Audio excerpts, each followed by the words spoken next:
আসসালামু আলাইকুম। আমি জহিরুল ইসলাম জহির। আমি আমার মোবাইল রিপেয়ার হসপিটাল বিডির ফেসবুক পেজ এবং ইউটিউব চ্যানেলে মোবাইলের বিভিন্ন সমস্যার সমাধান সহ নানা রকম ভিডিও আপনাদের মাঝে উপস্থাপন করে থাকি। তারই পরিপ্রেক্ষিতে আজকে একটি বিষয় নিয়ে আলোচনা করব।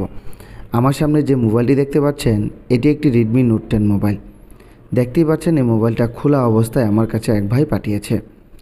এই মোবাইলটা বর্তমানে ডেড অবস্থায় আছে, অর্থাৎ মোবাইলটা চালু হচ্ছে না। কাস্টমারের কথা মতো 3 মাস আগে এটাকে সিপিইউ রিবুলিং করা হয়েছিল, তখন মোবাইলটা 2 মাস ভালোই চলেছে।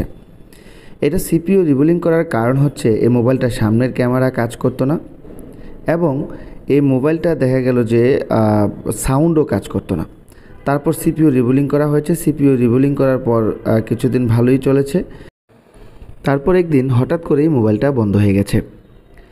তো আমাদের কাছে মাঝে মধ্যে এরকম অনেকে ফোন করে থাকেন যে ভাই আমার মোবাইলের সিপিইউ রিবুলিং করা হয়েছে, সিপিইউ রিবুলিং করার পর কয়েক মাস ভালোই চলেছে, আবার হঠাৎ করে মোবাইলটা বন্ধ হয়ে গেছে। তো আপনাদের কাছে যদি এরকম কোনো মোবাইল আসে যে মোবাইলের সিপিইউ রিবুলিং করার পর কিছুদিন ভালো চলেছে এরপরে আবার হঠাৎ করে বন্ধ হয়ে গেছে, তখন এই মোবাইলগুলো কীভাবে রিপেয়ার করতে পারেন সেই বিষয়গুলো আপনাদের সামনে আজকে তুলে ধরার চেষ্টা করব। বন্ধুরা, আমি মোবাইলটা চার্জে লাগানোর পর লক্ষ্য করে দেখেন 1.6 অ্যাম্পিয়ার নিচ্ছে। বিশেষ করে একটা মোবাইল যখন 1.6 অ্যাম্পিয়ার নেয় তখন আমরা বুঝতে পারি যে মোবাইলটা চালু আছে, হয়তো বা চালু আছে গ্রাফিক্সের সমস্যা বা এলসিডির সমস্যা। তো এখন দেখতে পাচ্ছি যেহেতু 1.6 অ্যাম্পিয়ার নিচ্ছে, কিন্তু আমরা এলসিডিতে কোনো প্রকার গ্রাফিক্সই দেখতে পাই না বা কোনো প্রকার লাইটিংও দেখতে পাইনি। এখন বিষয়টা হলো সমস্যাটা কি? 2 মাস ভালো চলেছে, এখন আবার হঠাৎ করে কেন এই সমস্যাটা হলো? এখানে আমরা দেখতে পাচ্ছি যে ভাই এর আগে সিপিইউটা লাগিয়েছিল, এই সিপিইউর উপরে প্রচুর পরিমাণে পেস্ট দেওয়া আছে, অর্থাৎ আইসিটা লাগানোর পর ভালোভাবে ক্লিনও করেনি। আমি মাইক্রোস্কোপে দেখানোর চেষ্টা করছি, লক্ষ্য করেন এখানে পেস্টের পরিমাণটা একটু বেশি। আপনারা যারা মোবাইল রিপেয়ারে কাজ করেন তারা সবসময় এই বিষয়গুলো খেয়াল রাখবেন।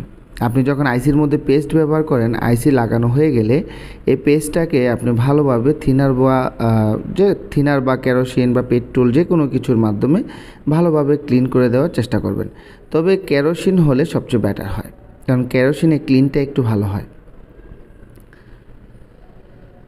তো এখন আমি যেহেতু এর আগে এটাকে রিবুলিং করা হয়েছিল, রিবুলিং করার পর হঠাৎ করে আবার ডেড হয়ে গেছে, তো এটাকে আবার আমার কাছে পাঠানো হয়েছে। যেহেতু ডেড হয়ে গেছে তো আমরা এটাকে প্রথমেই এটা সিপিইউ রিবুলিং করেই দেখব। এখন কথা হলো, একটা মোবাইলের সিপিইউ যদি রিবুলিং করেন, রিবুলিং করার পর 2 মাস পরে কেন মোবাইলটা আবার হঠাৎ করেই বন্ধ হয়ে যায় বা নানা রকম সমস্যা দেখায়? এখন মূল কথা হলো এই সমস্যাগুলো কেন হয়। দেখুন, এই সমস্যাগুলো হওয়ার পিছনে অন্যতম যে কারণটা সেটা হচ্ছে যে আইসি রিবুলিং পেস্ট। আমরা যখন আইসিগুলোকে রিবুলিং করি, আইসি রিবুলিং করার জন্য আইসি রিবুলিং পেস্ট ব্যবহার করতে হয়। এই পেস্টগুলো কয়েক প্রকারের হয়ে থাকে, যেমন 138 degree Celsius, 183 degree Celsius, 260 degree Celsius সহ নানা রকম রিবুলিং পেস্ট পাওয়া যায়। এখন এই যে 138 বা 83 বা 260 এগুলো দিয়ে কী বোঝানো হয়েছে? যেমন 160 ডিগ্রি যে পেস্টের মধ্যে যেটা লেখা আছে 138 ডিগ্রি সেলসিয়াস, ওইটা যদি আপনি হট গানের হিট 138-এর মধ্যে দেন তাইলে দেখা গেল যে ওই পেস্টটা গলে যাবে। আবার 183-র ক্ষেত্রে যদি 183 ডিগ্রি সেলসিয়াস পেস্টকে আপনি 183 ডিগ্রি হিট দেন তখন ওই পেস্টটা গলে যাবে। 260 ডিগ্রির ক্ষেত্রে যখন আপনি হট এয়ার গানের হিট 260-এর মধ্যে রাখবেন তখন আবার ওই 260 ডিগ্রি পেস্টটা গলে যাবে। এই হচ্ছে বিষয়টা। এখন অনেকেই করেন কি 138 ডিগ্রি সেলসিয়াসের রিবুলিং পেস্ট দিয়ে আইসিগুলো রিবুলিং করে থাকেন। তার কারণ হলো 138 ডিগ্রি সেলসিয়াসের রিবুলিং পেস্ট দিয়ে রিবুলিং করা অনেক সহজ হয় এবং আইসি লাগানোও অনেক সহজ হয়, যার কারণে বেশিরভাগ ক্ষেত্রে 138 ডিগ্রি সেলসিয়াসটা অনেকে ব্যবহার করে থাকেন। দেখুন, এটা কখনোই করবেন না। এখন 138 ডিগ্রি ব্যবহার করলে সমস্যাটা কী? সমস্যাটা হচ্ছে আমরা যখন মোবাইলটাকে চালু অবস্থায় রাখি, মনে করুন আপনি ফেসবুক চালাচ্ছেন বা ইউটিউব চালাচ্ছেন, অর্থাৎ কোনো কারণে নেটওয়ার্ক চালাচ্ছেন, তখন দেখা যায় মোবাইল গরম হতে থাকে। আবার অনেকে দেখা যায় গেমস খেললেও মোবাইল গরম হয়। অর্থাৎ এই যে মোবাইলগুলো গরম হয়, এই গরমটা কিন্তু বেশিরভাগই প্রসেসর থেকে হয়ে থাকে। আর আমরা যে আইসিটাকে রিবুলিং করছি এটাই কিন্তু মোবাইলের প্রসেসর বা সিপিইউ। এখন 138°C 138° যে হিটটা, এটা কিন্তু একদম যে অনেক মোবাইলে দেখা যায় এরকম ধরনের হিট হয়ে থাকে, 100, 110 এরকম ধরনের হিট হয়ে যায়। এখন যেহেতু আপনি 138°C পেস্ট ব্যবহার করেছেন, তো আপনার মোবাইলটাতে যদি আপনি বেশিক্ষণ যাবৎ গেমস খেলেন বা বেশিক্ষণ যাবৎ যখন নেট চালাতে থাকেন, তখন সিপিইউটা মাত্রা অতিরিক্ত হারে গরম হতে থাকে। আর যখন সিপিইউ মাত্রা অতিরিক্ত হারে গরম হতে থাকে, তখনই দেখা যায় যে সিপিইউর নিচে যে বল পেস্টগুলো আছে এগুলো একটা অপরটার সাথে শর্ট হয়ে যায়। আর একটা অপরটার সাথে যখন শর্ট হয়ে যায় বা অ্যাডজাস্ট হয়ে যায়, তখনই কিন্তু আমাদের সিপিইউটা কাজ করা বন্ধ করে দেয়। তখন আমাদের পুনরায় আবার সিপিইউ রিবুলিং করা লাগে। আবার কখনো কখনো দেখা যায় সিপিইউর নিচে যে বলগুলো আছে এগুলো শর্ট হয়ে যাওয়ার কারণে আইসিও শর্ট হয়ে যায়, তখন আইসিটা একদম ডেড কন্ডিশনে চলে যায়। তখন আমাদের আইসি পরিবর্তন করা ছাড়া আর কোনো উপায় থাকে না। সোলারিং উইকের মাধ্যমে আমরা মোবাইল সার্কিটটাকে ভালোভাবে ক্লিন করে নিয়েছি। এখন আমরা আইসিটাকে ভালোভাবে ক্লিন করে নেব। আইসি ক্লিন করার পর রিবুলিং করে নিতে হবে, তারপর আমাদের এই আইসিটাকে লাগানোর পালা। এখন এখানে সবচেয়ে গুরুত্বপূর্ণ যে বিষয়টা, সেটা হচ্ছে আইসি ক্লিন করার ক্ষেত্রে কিন্তু আপনার সর্বোচ্চ সতর্কতা অবলম্বন করতে হবে। আমরা যখন একটা মোবাইল সার্কিট ক্লিন করি তখন তাতালের হিটের পরিমাণ থাকে 400 থেকে 420-এর মধ্যে। কিন্তু একটা আইসি যখন ক্লিন করবেন বা আইসির মধ্যে যে পেস্টগুলো আছে এগুলোকে সমান করার জন্য আপনি তাতালের হিটটাকে কমিয়ে নিতে হবে। এখন আমরা মোবাইলের সার্কিটের ক্ষেত্রে যখন মোবাইল সার্কিট আমরা ক্লিন করি তখন তাতালের হিট কেন বেশি থাকে, আর যখন আমরা আইসি পরিষ্কার করি তখন কেন তাতালের হিট কম থাকে? দেখুন, আমরা মোবাইলের সার্কিটটা যখন ক্লিন করি তখন 400-র বেশি কম যদি হিট রাখেন, সেক্ষেত্রে দেখা যাবে যে মোবাইলের সার্কিটের মধ্যে যে বলগুলো আছে, আইসি লাগানো যে বলগুলো আছে, ওই বলের লাইনগুলো ছিঁড়ে যাওয়ার সম্ভাবনা থাকে। তার জন্য আমরা মোবাইল সার্কিট ক্লিন করার সময় আমাদের তাতালের হিটটা পর্যাপ্ত পরিমাণ রাখতে হবে। কিন্তু আইসি পরিষ্কার করার ক্ষেত্রে কিন্তু এটা উল্টো বিষয়, অর্থাৎ আইসি যখন আপনি তাতালের মাধ্যমে পরিষ্কার করবেন তখন কিন্তু আপনার তাতালের হিটের পরিমাণ একদম কমিয়ে রাখতে হবে। কারণ আইসি ক্লিন করার পর তাতালের হিট যদি কমিয়ে না রাখেন, অতিরিক্ত হিটের কারণে আইসি ফুলে যেতে পারে, আইসির বিভিন্ন বল মিস হয়ে যেতে পারে। তবে তাতালের হিট অতিরিক্ত হলে বেশিরভাগ ক্ষেত্রে যে ঘটনাটা হয় সেটা হলো যে আইসি ফুলে যেতে পারে। আইসি ফুলে যাওয়ার সম্ভাবনাটাই বেশি থাকে অতিরিক্ত হিটের কারণে। সো এই জন্য আমরা তাতালের হিটটা কমিয়ে আনব। তাতালের হিটের পরিমাণ আমরা 280 থেকে 300-র মধ্যে রাখতে পারি। এখন আমাদের এই আইসিটা রিবুলিং করার পালা। আর আমরা এই আইসিটাকে রিবুলিং করব 183°C রিবুলিং পেস্ট দিয়ে। রিবুলিং পেস্ট বিভিন্ন কোম্পানির পাওয়া যায়, রিলাইফ, মেকানিক, ভাকু, এগুলো সব নানা রকম ব্র্যান্ডের আপনার রিবুলিং পেস্ট পাওয়া যায়। সো আপনার যেটা করণীয়, আপনি রিবুলিং পেস্ট আপনার যেটা ভালো মনে হয়, যেটা দিয়ে আপনি রিবুলিং করে স্যাটিসফাই বোধ করেন বা যেই প্রোডাক্টটা আপনার কাছে ভালো লাগে, আপনি ওই রিবুলিং পেস্টটাই নিতে পারেন। অনেকে আমাকে ফোন করে বলেন যে আমি এত নাম্বারের আইসি কোন প্লেটে রিবুলিং করব স্যার, বুঝতে পারছি না। দেখুন, এই বিষয়গুলো একদম ইজি। যেমন মনে করেন এই আইসিটার কথাই ধরেন, কথার কথা মনে করেন এটার নাম্বার হচ্ছে 1 2 3 4। তখন আপনি গুগলে যাবেন, গুগলে যেয়ে লিখবেন 1 2 3 4 আইসির স্টেনসিল প্লেট, এরকম লিখে সার্চ করলে দেখবেন যে আপনি ইজিলি প্লেটগুলো খুঁজে বের করতে পারছেন।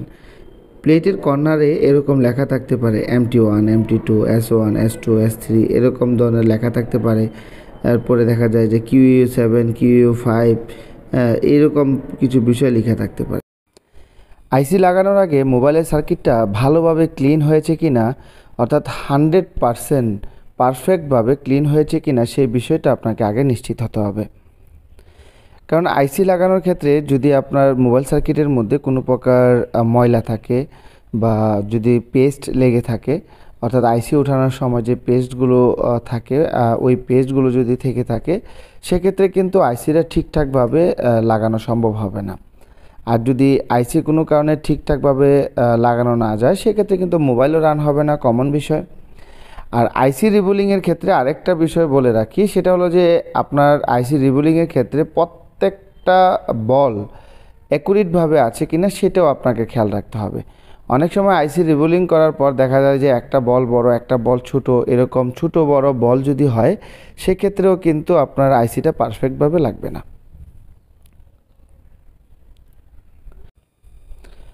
যেহেতু আমরা আইসিটাকে 183°C রিবোলিং পেস্ট দিয়ে রিবোলিং করেছি, আমরা এখন এই আইসিটাকে লাগানোর সময় হট এয়ার গানের হিটের পরিমাণ রাখবো 300 থেকে 320-এর মধ্যে। বন্ধুরা, আইসিটা লাগানোর সময় অবশ্যই আপনাকে কনফার্ম হতে হবে যে ঠিকঠাকভাবে লেগেছে কিনা। আপনি চারদিক দিয়ে হালকাভাবে নেড়ে দেওয়ার চেষ্টা করবেন। যদি আপনার হাতের অ্যাক্টিভিটি ভালো হয় সেক্ষেত্রে আইসির উপরে টুইজার দিয়ে হালকা করে একটু চাপ দিয়ে দিতে পারেন। এখানে চাপ দেওয়ার বিষয়টা মানে এই না যে আপনি জোরে চাপ দিবেন আর পেস্ট আইসির নিচে যে বলগুলো আছে একে অপরের সাথে শর্ট হয়ে যাবে, এরকম কিন্তু না। হালকা করে আপনি চাইলে একটু উপর দিয়ে নাড়িয়ে দিতে পারেন, তবে জোরে চাপ দেওয়া যাবে না কখনোই। আর হাতের অ্যাক্টিভিটি যদি আপনার ভালো না হয় বা সেক্ষেত্রে আপনার মাঝখানে চাপও দেওয়া দরকার হয় না, শুধু আপনি সাইড দিয়ে হালকা করে নাড়িয়ে দিলেই হয়। অনেকেই আমাদের এই মোবাইল রিপেয়ার হসপিটাল বিডির ফেসবুক পেজ এবং ইউটিউব চ্যানেলের ভিডিওর নিচে কমেন্ট করে থাকেন যে ভাই আমি মোবাইল রিপেয়ারের কাজ শিখতে ইচ্ছুক। যারা মোবাইল রিপেয়ারের কাজ শিখতে ইচ্ছুক তারা চাইলে আমাকে হোয়াটসঅ্যাপে মেসেজ করতে পারেন অথবা সরাসরি আমাকে কলও করতে পারেন। তবে হোয়াটসঅ্যাপে মেসেজ করলে সবচেয়ে ভালো হবে, আমি আপনাকে আমাদের ট্রেনিং সম্বন্ধে সকল ইনফরমেশন দিয়ে দেব। অনেকেই শুধুমাত্র আইসি রিলেটেড কাজগুলো শিখতে চাচ্ছেন। যারা শুধুমাত্র আইসি রিলেটেড কাজগুলো শিখতে চাচ্ছেন তারাও চাইলে আমাকে মেসেজ করতে পারেন বা সরাসরি কলও করতে পারেন। আমাদের এই আইসিটা যেহেতু লাগানো হয়ে গেছে, এখন আমরা মোবাইলটাকে চালু হয় কিনা সে বিষয়টা একটু চেক করে দেখব। যেহেতু এখানে আইসি লাগানো হয়েছে, আইসি লাগানোর কারণে মোবাইলে কোনো প্রকার শর্টিং সমস্যা এসেছে কিনা সে বিষয়টাও আমি খেয়াল করে নিলাম।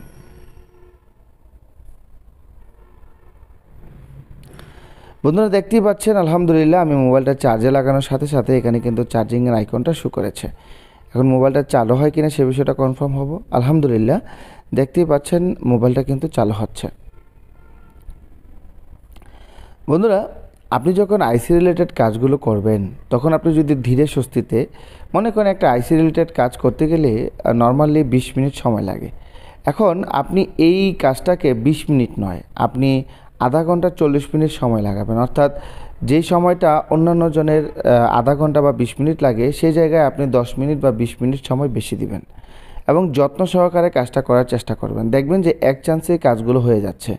আর যদি আপনি তাড়াহুড়ো করে কাজ করতে যান বা ইউটিউব দেখে কাজ করতে যান যে আপনার ইউটিউবে অনেক তাড়াতাড়ি কাজ করতেছে, আপনিও এরকম তাড়াতাড়ি কাজ করতে যান, সেক্ষেত্রে কিন্তু দুর্ঘটনার শিকার হতে পারেন। দেখুন, ইউটিউবে কিন্তু ভিডিওর স্পিড অনেকটা বাড়িয়ে দেওয়া হয়। এখানে এরকমটা নয় যে আমরা কাজ করছি, আমরা অনেক দ্রুত কাজ করছি, এরকমটা না। আপনি যত যত্ন সহকারে কাজ করবেন আপনার কাজের সাকসেসফুলও তত বেশি হবে। আসসালামু আলাইকুম।